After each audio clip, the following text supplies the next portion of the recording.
الله ربي والإسلام ديني ومحمدا رسول الله ويقيني. Minha arba'atun hurum, ada 4 bulan yang mulia. Salasun mutawaliyatun, 3 bulan berturut-turut. Zulqa'dah, Zulhijjah, Muharram. 1 terpisah, ma baina Jumada wa Sya'ban, terletak antara bulan Jumadil Akhir dan Sya'ban. Itulah dia disebut dengan bulan Rajab. Makanya Nabi berdoa khusus bulan Rajab, Allahumma barik lana fi Rajab wa Sya'ban, berikan kami berkah di bulan Rajab dan bulan Sya'ban. Wa ballighna Ramadan, sampaikan kami ke bulan Ramadan. Ketika saya berdoa minta Rajab, bapak-bapak mengaminkan. Ada ibu-ibu satu diam aja. Ibu kenapa enggak mengaminkan? Saya sudah dapat Rajab. Rupanya nama suaminya Pak Rajab. Rajab artinya tarjib. Tarjib. Tarjib artinya ta'zim. Ta'zim artinya agung, tinggi, hebat. Bulan Rajab bulan yang tinggi, bulan yang hebat yang dipilih oleh Allah Subhanahu wa taala. Amal yang paling afdal di bulan Rajab adalah amal yang paling mulia. Apa amal yang paling mulia? As-shaumu li wa ana ajzi bihi. Puasamu itu untukku, aku yang memberi balasannya. Maka paling afdal, paling bagus bulan Rajab ini adalah puasa. Kenapa Ustaz cerita qada di bulan Rajab? Karena yang kemarin mau diqada Ramadan tahun lalu belum jadi mengqada. Faman kana minkum maridan, siapa yang sakit, au ala safarin atau musafir, fa iddatum min ayyamin ukhar, ganti di hari yang lain. Ramadan kemarin ada tinggal puasanya, ketika mau diganti di bulan Syawal tidak jadi. Pernah pas mau diganti tidak jadi. Kenapa? Kue hari raya nggak habis-habis. Mau diganti di bulan Zulqa'dah tak sempat. Di bulan Zulhijjah mau diganti, daging kurban tak habis-habis. Kaki sapi 1 ekor dalam freezer. Akhirnya inilah kesempatan paling hebat kalau mau mengganti puasa. Tapi kalau cerita masalah ganti puasa pasti ingatnya ibu-ibu. Karena yang hamil ibu-ibu, yang menyusukan anak ibu-ibu. Makanya Ustadz selalu mengatakan ibu-ibu, kalau mau ganti bulan puasa yang tinggal kemarin bagusnya di bulan Rajab. Dia tak tahu ibu itu memang puasanya tinggal 7 hari, suaminya 17 hari. Ternyata bapak-bapak juga punya hutang puasa.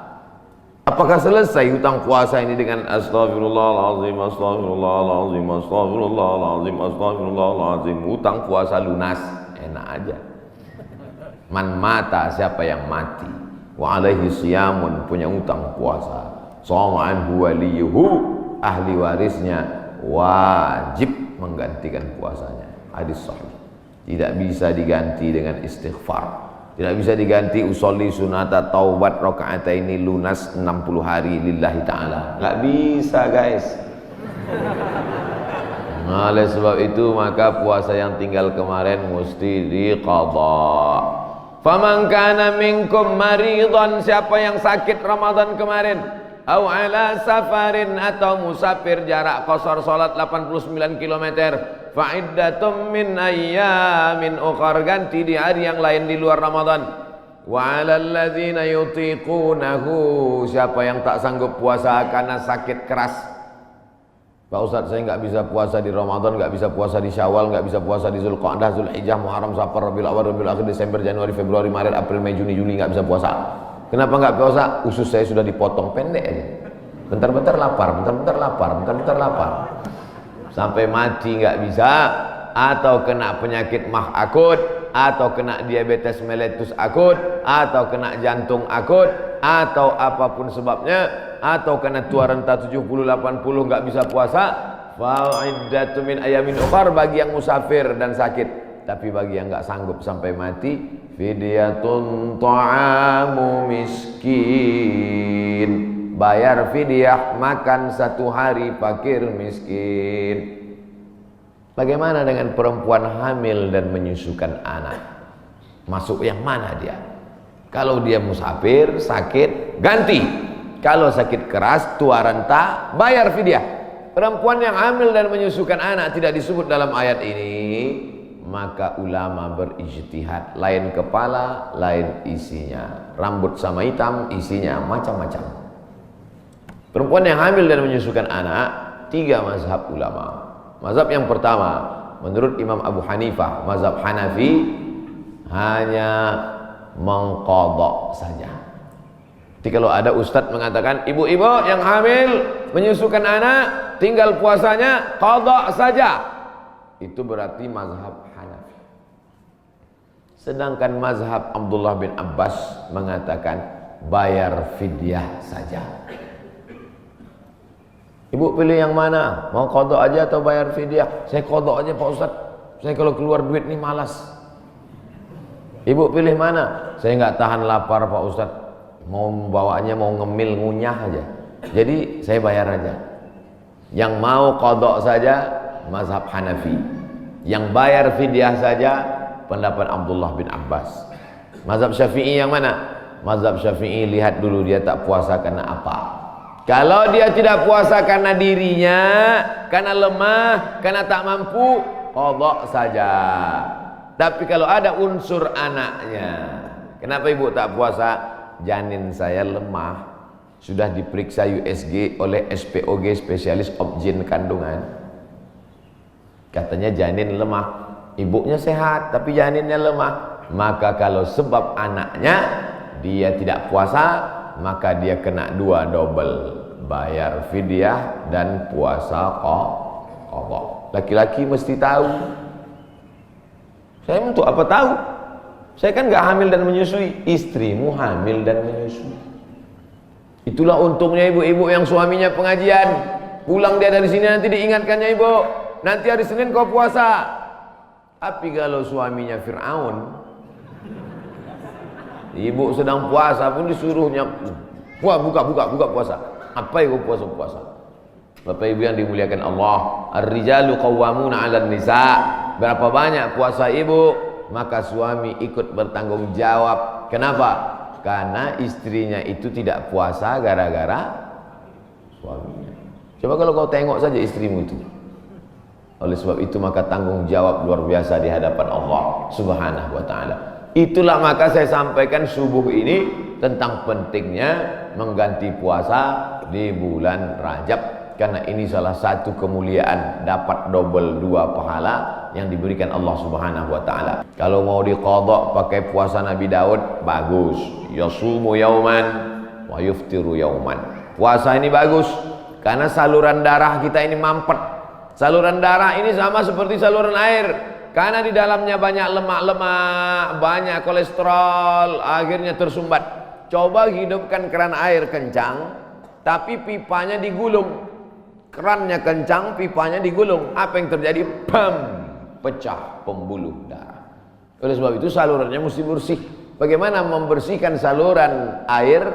Ada serbuk yang menghilangkan minyak-minyak. Bagaimana cara membersihkan saluran darah? Maka bakteri-bakteri, kuman-kuman, penyakit-penyakit, kolesterol bisa habis bersih. Kenapa? Diri memakan diri sendiri dengan menahan makan minum selama dari pagi sampai petang. Makanya orang kalau cek darah dia nggak boleh makan minum. Saya dulu ketika cek dari ujung rambut sampai ke ujung kaki, Ustadz Somad besok medical check up, datang jam 10 pagi ke rumah sakit. Baik Pak Dokter, tapi syarat darahnya harus bersih. Gimana cara membersihkan darah Pak Dokter? Dari pagi sampai cek darah jangan makan berat, jangan sampai masuk nasi uduk, ayam penyet, ayam patah, ayam mati, ayam supaya darahnya bersih. Baru saya paham, rupanya membersihkan darah dengan tidak memasukkan makanan. Tapi itu bonus dari Allah. Dengan banyak puasa tubuh sehat, dengan banyak puasa badan sehat, dengan banyak puasa tidak ada kolesterol darah tinggi, diabetes mellitus dan kawan-kawannya. Dengan banyak puasa, banyak perempuan-perempuan sekarang rajin puasa, niatnya bukan lillahi ta'ala, diet ta'ala. Itu diet, itu bonusnya, hadiah dari Allah Subhanahu wa taala. tetapnya niatnya tetap nawaitu shauma qadha'in, saya berniat besok puasa qadha lillahi ta'ala. Adik-adik mahasiswa, mahasiswi bagus banyak puasa, hemat belanja. Bagus puasa. Wa antasumu khairul lakum, dengan banyak puasa itu lebih baik bagimu, begitu kata Allah Subhanahu wa taala. Habis bulan Rajab, saya nggak bisa puasa Pak Ustaz. Kenapa kau tak bisa puasa? Dokter ngasih tahu Bapak jangan puasa, kalau puasa mati. Jangan puasa. Ngadu si bapak ke ibu, Bu, tadi dokter ngasih tahu saya nggak boleh puasa. Kenapa bang? Karena kalau puasa mati. Abang mati aja lah. Tak boleh pilih mati. Kalau pilih dua, antara sakit atau mati, tidak boleh pilih mati. La tulqu bi aidikum ila tahlukah. La tulqu bi aidikum ila tahlukah. Jangan jerumuskan dirimu ke dalam kebinasaan. Maka jangan memilih mati daripada puasa. Kita diberi keringanan oleh agama Islam. Saya mau mengisi bulan ini Pak Ustadz, tapi puasa nggak sanggup. Banyak-banyak sholat sunnah. Sholat sunat wudu. Usolli sunnatal wudu raka'ataini lillahi ta'ala. Bilal, sini. Ada apa ya Rasulullah? Sami'tu daffan alaika baina yadayya fil jannah. Ku dengar suara gesekan sendalmu dalam surga. Bilal, kedengaran suara sendalnya dalam surga. Kresek, kresek, kresek, kresek, kresek. Sendal kalau digesekkan ke tanah berbunyi kresek, kresek. Apalagi sendal baru. Kresek, kresek. Bilal, aku dengar suara gesekan sendalmu dalam surga. Apa amalmu Bilal? Kata Bilal, aku tidak pernah meninggalkan sholat sunat wudu. Habis wudu, sholat sunat wudu 2 rakaat. Bagi yang biasa pakai usolli sunnatal wudu. Bagi yang tidak pakai usolli, dalam hati saja. Allahu Akbar. Niatnya sah dalam hati. Saya termasuk yang tidak mewajibkan melafazkan niat. Tapi bagi yang melafazkan, jangan sampai dibid'ahkan, disalahkan.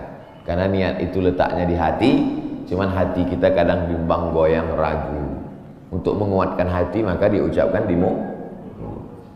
Tiba-tiba masuk masjid, Allahu Akbar. Dalam hati ragu. Ini tahiyatul masjid apa qobliyah? Ragu dia. Ini tahiyatul masjid apa qobliyah? Niat tidak bisa setelah takbiratul ihram. Niat itu sebelum takbiratul ihram atau dalam takbiratul ihram. Pilih antara dua. Oleh sebab itu maka untuk menguatkan apa yang dalam hati, saya salat qobliyah subuh. Usolli sunnatas subhi rak'ataini qabliyatan lillahi ta'ala. Saya tadi masuk sudah azan. Waktu hanya cukup 2 rakaat. Pilih mana? Kalau cepat datangnya tahiyatul masjid dulu. Setelah tahiyatul masjid baru qabliyah. Tapi kalau datangnya lambat, qabliyah. Karena kalau tahiyatul masjid enggak dapat qabliyah. Tapi kalau qabliyah automatically dapat tahiyatul masjid. Tapi jangan gara-gara ini lambat terus datangnya. Nah, Ustaz Somad pandai ceramah aja nyuruh cepat datang. Ustaz sendiri lambat datang, sengaja lambat. Karena kalau cepat banyak yang minta foto. Nah, oleh sebab itu yang paling afdal adalah cepat-cepat datang ke masjid. Allahumma ftahli abwaaba rahmatik. Bukakan untukku pintu rahmatmu. Mau keluar masjid, doanya sudah ditulis di pintu. Allahumma inni as'aluka min fadlik. Ini hebatnya masjid PT Antam, doanya ditulis di pintu. Banyak juga di masjid lain doanya ditulis di lampu running text. Pas lampunya mati, doanya hilang. Ini bagus, tulis. Jadi jamaah bisa ngelihat.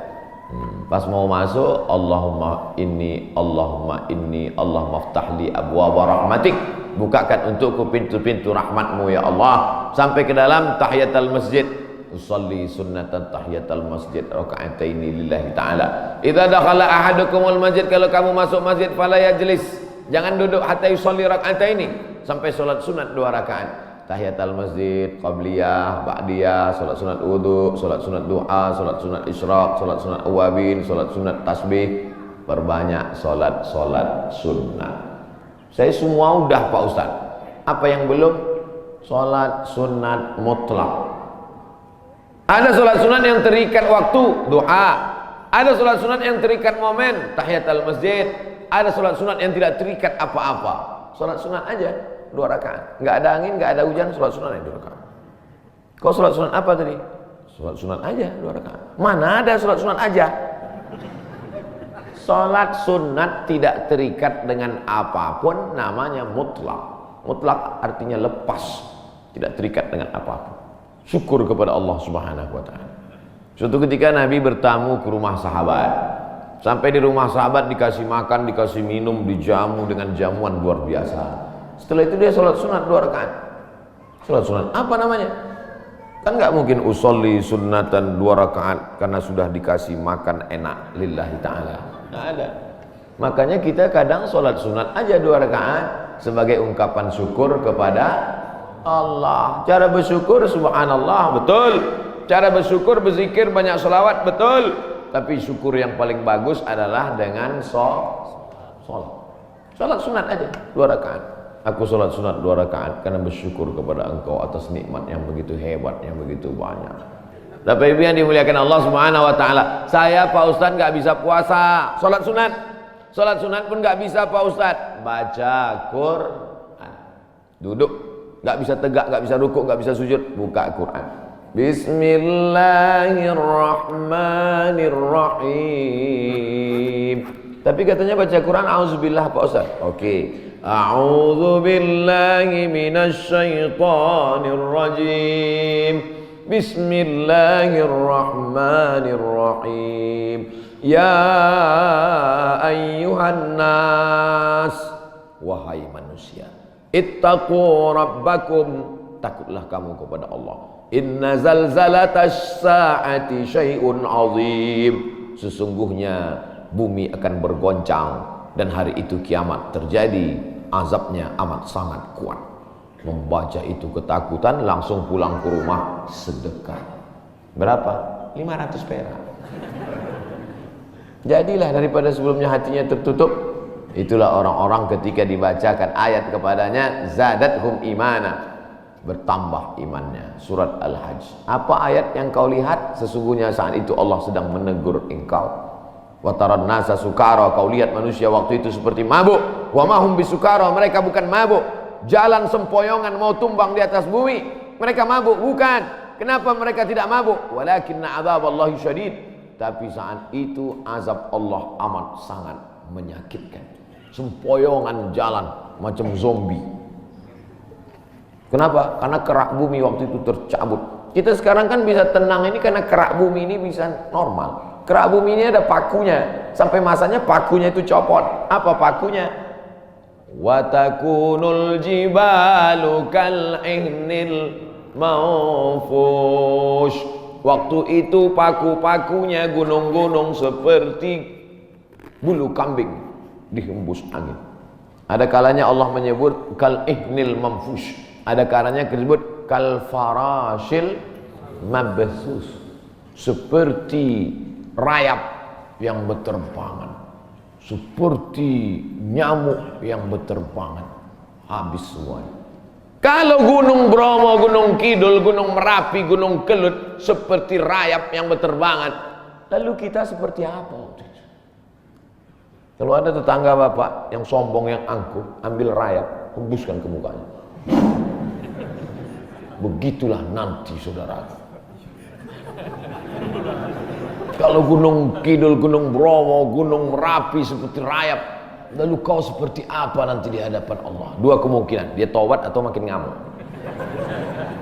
Kita ini nggak ada apa-apanya. Yang disombongkan itu apa? Yang diangkuhkan itu apa? Maka mesti banyak-banyak ibadah. Itu yang akan dibawa menghadap Allah Subhanahu wa ta'ala. Tadi malam ada yang ngirim ke grup WhatsApp percakapan antara ayam dan anaknya. Bapak Ibu udah dapat? Apa kata anak ayam?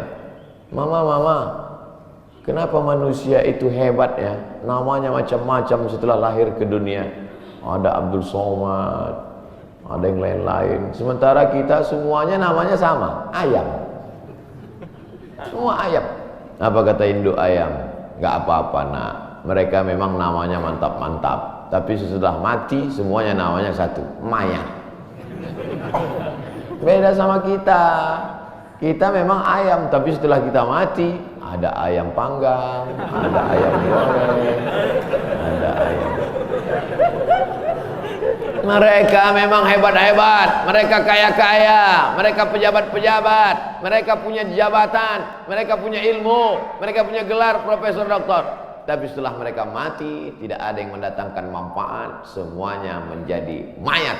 Beda dengan kita. Kita setelah mati mendatangkan manfaat, mengenyangkan perut. Ulaika kal an'am, mereka itu seperti binatang. Balhum adall, bahkan lebih hina daripada binatang. Makanya kalau tidak karena ibadah, apa beda kita dengan ayam? Bukan hadis, dapat di grup WhatsApp. Saudaraku yang dimuliakan Allah Subhanahu wa taala, bedakan dirimu dari binatang dengan apa? Dengan ibadah. Cerita tentang ibadah, apakah ayam itu tidak bertasbih? Ayam itu ketika sedang mengeram, coba lihat lidah ayam sedang mengeram, semuanya bertasbih. Bertasbih. Nabi mencabut pelepah korma, menusukkan pelepah korma di makam. Sahabat bertanya, kenapa kau tusukkan pelepah korma itu ya Rasulullah? La'allallaha an yukhaffifa 'adzabahuma ma lam yaybasa. Selama pelepah korma itu basah, maka orang yang ada di kubur diringankan azabnya. Kenapa? Karena pelepah korma bertasbih. Tapi jangan gara-gara ini nanti bapak meninggal minta surat wasiat, tanamkan 3 batang korma di atas kuburku. Nabi sedang ingin mengajarkan bahwa pelepah korma bertasbih. Planet-planet bertasbih. Neptunus, Merkurius, Pluto, Mars bertasbih. Mana buktinya? Ketika kita melihat petir menggelegar, apa ucapan dari mulut? Subhana man yusabbihu bihir ra'du wa bihamdi. Maha suci Allah, yang planet-planet pun bertasbih mengagungkan Allah. Lalu kita apa? Makanya yang tak sanggup baca Quran, saya Pak Ustaz nggak bisa baca Quran. Asal baca Quran mata meleleh Pak Ustaz. Meleleh menangis karena takut atau nggak nampak lagi titiknya Pak Ustaz. Puasa nggak bisa. Kalau nggak bisa puasa, sholat sunat, kaki sakit. Baca Quran, mata sakit. Pejamkan mata, ambil tasbih, berzikir. Afdalul zikri fa'lam annahu la ilaha illallah. La ilaha illallah. 100 kali. Dikit kali 100 kali Pak Ustaz, 1000 kali. La ilaha illallah. Baca sholawat, istighfar 1000 kali. Salawat 1000 kali. La ilaha illallah 1000 kali. Isi hari-hari bulan Rajab ini dengan kemuliaan. Belum tentu bulan Rajab tahun depan kita masih hidup. Saya insya Allah hidup, Bapak Ibu nggak tahu. Yakin sekali Ustaz Somad ini. Mati jangan dicari, tapi kalau dia datang kita tidak akan bisa lari. Ainama takunu yudrikumul maut. Dimanapun kau berada, mati akan datang menghampirimu. Walau kuntum fi burujim musyayyadah, walaupun kau berada di dalam tembok yang sangat kokoh. Dulu orang Arab kafir musyrik dibuatnya tembok, masuk dia ke dalam, sembunyi. Oh, pertanyaan, saya sangka surat kematian. Kita akan dituntut di hadapan Allah Subhanahu wa taala. Begitulah Allah. Jadi intinya isi bulan Rajab, pertama puasa, kedua salat sunat, ketiga baca Quran, keempat zikir. Saya 4-4-nya udah Pak Ustaz, mantap. 4-4-nya belum Pak Ustaz, mulai hari ini. Puasa sunat niatnya boleh setelah salat subuh. Pulang dari sini sampai rumah, lihat lemari makan, nggak ada makanan, puasa sunat. Tapi dengan syarat dari azan subuh tadi nggak masuk apa-apa. Jangan sampai udah 3 batang masuk. Puasa sunat nggak bisa. Batal.